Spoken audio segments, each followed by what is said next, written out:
Thank you, Mr. President. Honourable High Representative, the EU has recently invested significantly in improving relations between Armenia and Azerbaijan, including several bilateral meetings with the Prime Minister of Armenia and President of Azerbaijan, hosted by the Council President Michel. At the latest such meeting, merely a month ago in Brussels, both sides agreed to start working on a draft peace treaty within a month. 2 weeks later, Azerbaijan launched a large-scale military attack against Armenian territory. A few days ago, a sickening video emerged on Azerbaijani social media which seems to show the execution of Armenian prisoners.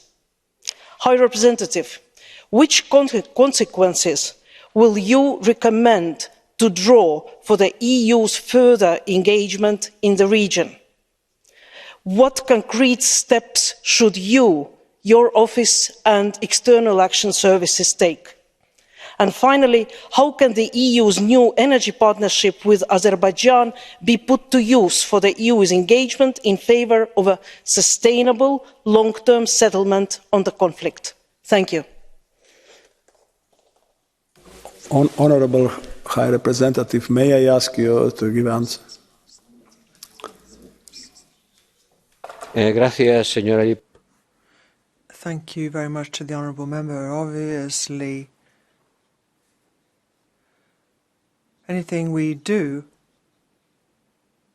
has to reflect reality.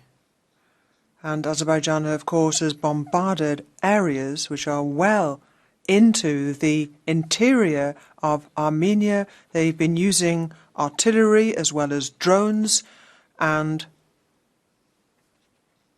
we're not seeing a continuation of hostilities over a disputed area. Rather, we're seeing incursions into Armenian territory. Now, the two countries blame each other for the breaking of the ceasefire, but the fact of the matter is that Azerbaijan has bombarded and occupied part of Armenia's territory in this region. So I would really refer you to the remarks I made in response to the last member. What else can we do? We can't do much more than we're already doing. We only have certain capacities available to us. And I would be delighted if you would share with me any ideas you have as to what more we might be doing. But I can assure you that we work tirelessly day in and day out to try and diffuse the situation, and we have met with authorities at the highest level from both countries. We have organised meetings between them, and we are encouraging them to directly embark on peace negotiations. And we are also working to liberate those territories in which landmines are causing many, many victims. We have all these contacts and much more. We're also calling for an investigation to try and ascertain exactly what happened. These videos which show soldiers executing prisoners of war. And the Azeris themselves have said that they are going to launch an investigation. We're also trying to get the Border Commission to meet in Brussels before the end of this month. And it's by no means easy, but the Commission has to map the borders, and certainly we are sparing no diplomatic efforts, and we are mobilizing all the resources at our disposal. We have suggested that there be an EU mediation mission and that we deploy to the border. Armenia agrees, Azerbaijan doesn't. What more do you want us to do? We're not going to be sending EU troops without the agreement of both parties. I mean, certainly not. Would you not agree? Would you like to ask supplementary question? If not, then it would be very okay, but you have a right currently. Thank you, High Representative. Yes, I have a couple of ideas. No time to explain them, but I'd like to come to the strategic partnership agreement memorandum that was signed with Azerbaijan. Many argue that the gas deal stands in defiance of the EU's climate goals and human rights standards.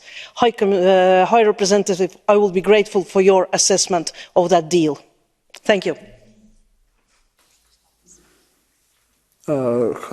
Honourable High Representative, would you like to respond on supplementary question?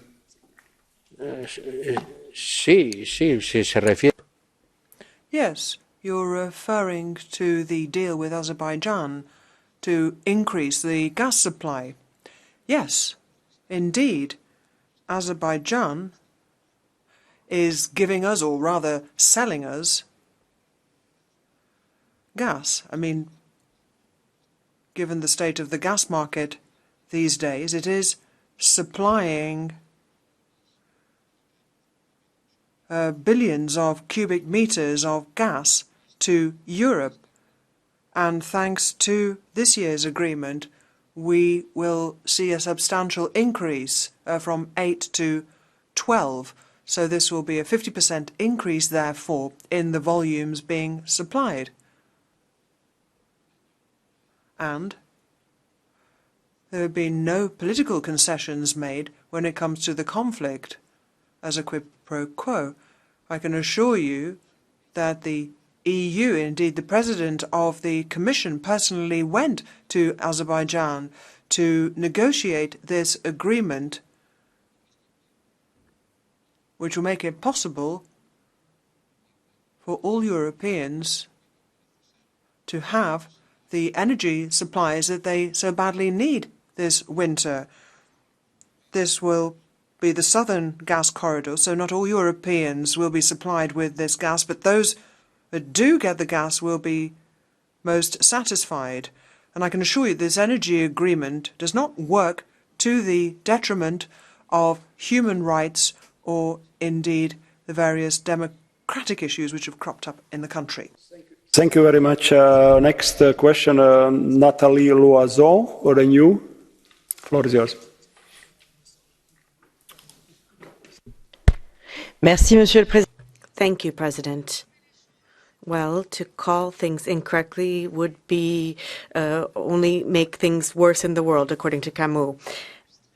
High Representative, Vice President, we have seen that there hasn't been clear language used as to what's happening in the South Caucasus. What we have seen since the 13th of September, Azerbaijan has entered by force onto the internationally recognized area of Armenia. This military aggression happened just a few days after Aliyev's meeting with the Prime Minister under the auspices of Jean-Michel. Now, both had reaffirmed at the time that they would be committed to negotiated peace. So we have seen that this is not just an aggression against Armenia, but it's also humiliation for the European Union, not maintaining the commitments that were made before the President of the Council. The Europe will not be able to become greater if it is being treated with mistrust.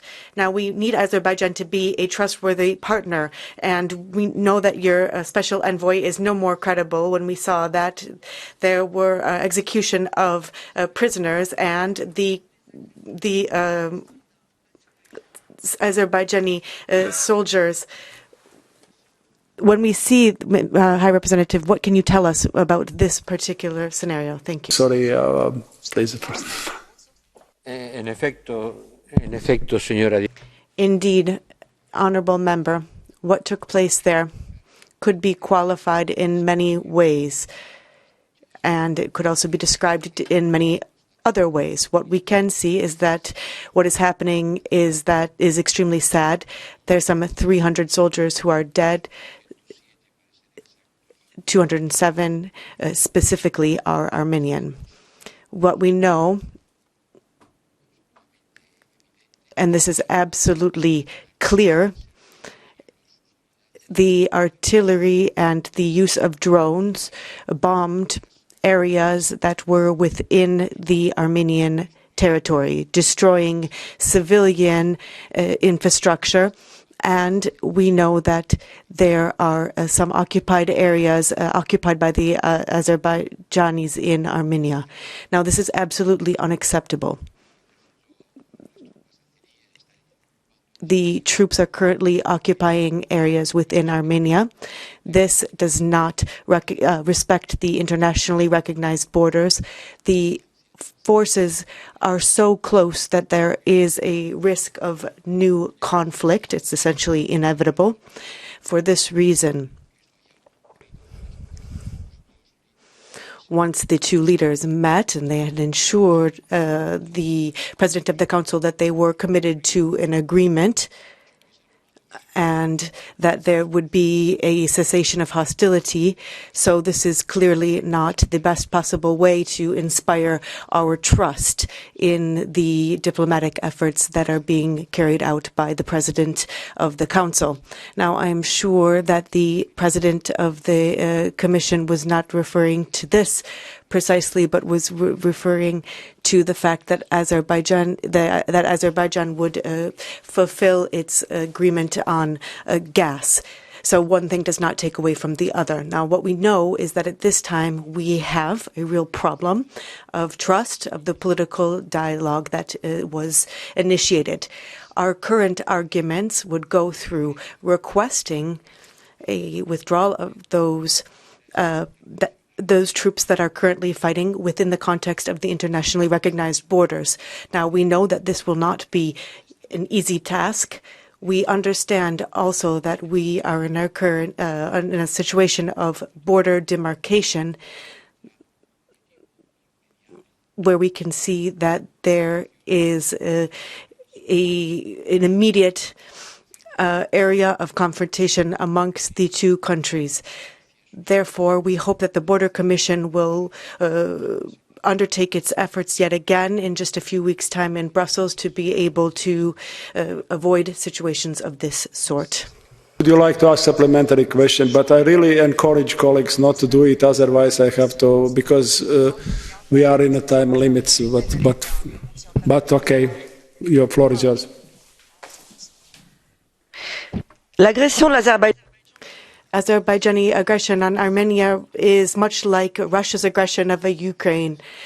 And Moscow, indeed, is overhauling the world order, and Russia is weakened in Ukraine and therefore is not in a position to protect Armenia, what it was already doing with great difficulty.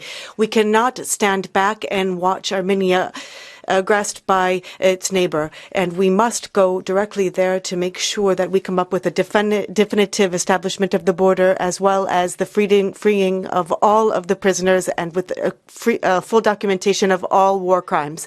We defend the same principles both in Kiev and Yerevan. Would you agree to that, High Representative? Merci, Madame la députée, pour vos encouragements. Thank you very much for your encouragement. Indeed, I am very much mobilized in all of the areas that you've made mention of. The objectives that are yours are ours. All that you have made mention of, we are trying to achieve with more or less success. And you are correct. Russia invade Ukraine, and well, if this is to be condoned, then why wouldn't another do that? And that is why we are opposed to the Russian invasion of Ukraine, and hence what we are doing with a concerted effort to achieve the objectives that you very well put forth.